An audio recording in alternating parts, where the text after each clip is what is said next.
Em nome do Pai, do Filho e do Espírito Santo. Amém. O Senhor esteja convosco. Ele está no meio de nós. Proclamação do Evangelho de Nosso Senhor Jesus Cristo, segundo São Mateus. Glória a vós, Senhor. Naquele tempo, Pedro aproximou-se de Jesus e perguntou: Senhor, quantas vezes devo perdoar se meu irmão pecar contra mim até 7 vezes? Jesus respondeu: Não te digo até 7 vezes, mas até 70 vezes 7. Porque o reino dos céus é como um rei que resolveu acertar as contas com seus empregados. Quando começou o acerto, trouxeram-lhe um que lhe devia uma enorme fortuna. Como o empregado não tivesse com que pagar, o patrão mandou que fosse vendido como escravo, junto com a mulher e os filhos, e tudo o que possuía, para que pagasse a dívida.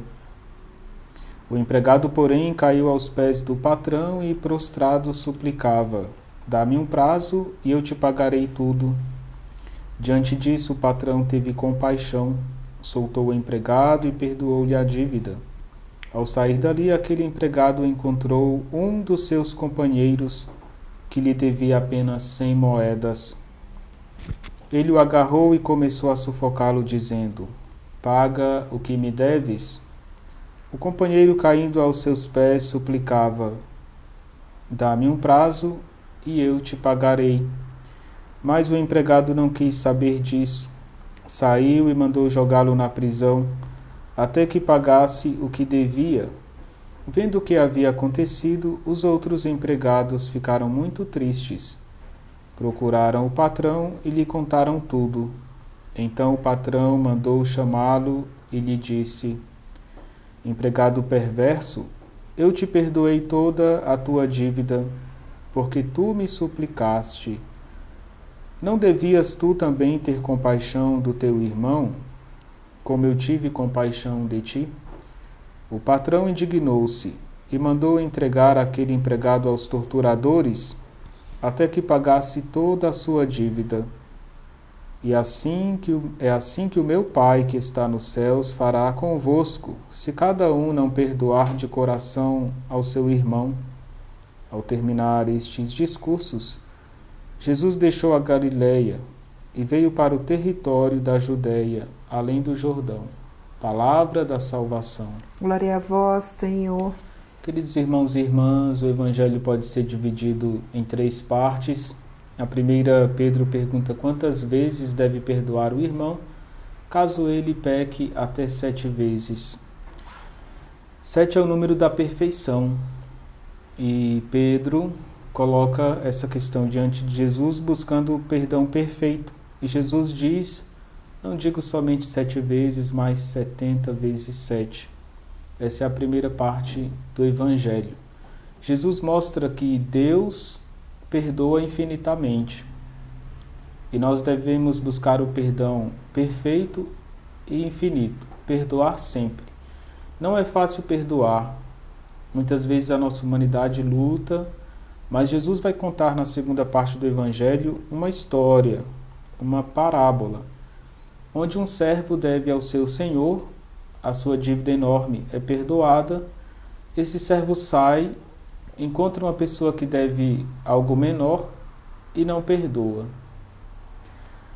A notícia chega ao patrão, que vai colocar essa pessoa diante de uma prisão. E Jesus, na conclusão do Evangelho, na terceira parte, diz que é assim que o meu Pai que está nos céus fará convosco, se cada um não perdoar de coração seu irmão. Jesus conta essa história para dizer que Deus nos perdoa e nós também devemos nos perdoar uns aos outros. É interessante que Jesus diz que é necessário perdoar de coração. Ou seja, o coração precisa ficar livre. Se eu guardo mágoa, fico sempre lembrando, não direciono a palavra às pessoas, significa que eu não perdoei de coração. Mas quais são os passos para o perdão verdadeiro, o perdão de coração? Em primeiro lugar, a reconciliação ela precisa ser diante de Deus. E muitas vezes eu preciso ir ao confessionário. tirar mágoa, confessar, pedir conselho ao sacerdote. E a confissão tem uma graça, a graça de deixar o coração transparente, puro, para não ficar guardando algo no coração. A confissão nos ajuda a tirar o mal pela raiz. Junto com esse ato de ir ao encontro de Deus na reconciliação, por meio do sacramento da confissão, é necessário reconhecer os próprios erros. Isso nós podemos fazer à luz de Deus, do Espírito Santo, por meio da oração. Rezar e dizer onde é que eu errei, eu tenho culpa. Senhor, ajuda-me a melhorar. Reconhecer os próprios erros faz com que a gente possa viver de modo melhor na comunidade, entre os amigos e a família. É difícil viver quando a pessoa não reconhece que erra. Normalmente o coração se fecha e aqui não entra a graça de Deus e a gente também não consegue trabalhar com o próximo. O terceiro passo é a oração. A oração é um modo de clamar a graça de Deus. E existem reconciliações, perdões, que são exercidos na graça de Deus, porque humanamente às vezes nós não conseguimos, mas Deus tudo pode. O quarto ponto é tomar a atitude. Eu quero perdoar. Perdoar, gente, é uma decisão do coração. E nós precisamos ter essa atitude. Deus está pedindo, perdoe. E nós devemos perdoar sempre, como diz Jesus no Evangelho. Por fim, não vamos guardar a sede de vingança. Que o Senhor nos ajude a não ser vingativo. O Senhor esteja convosco. Ele está no meio de nós. Abençoe-vos Deus Todo-Poderoso, Pai, Filho e Espírito Santo. Amém.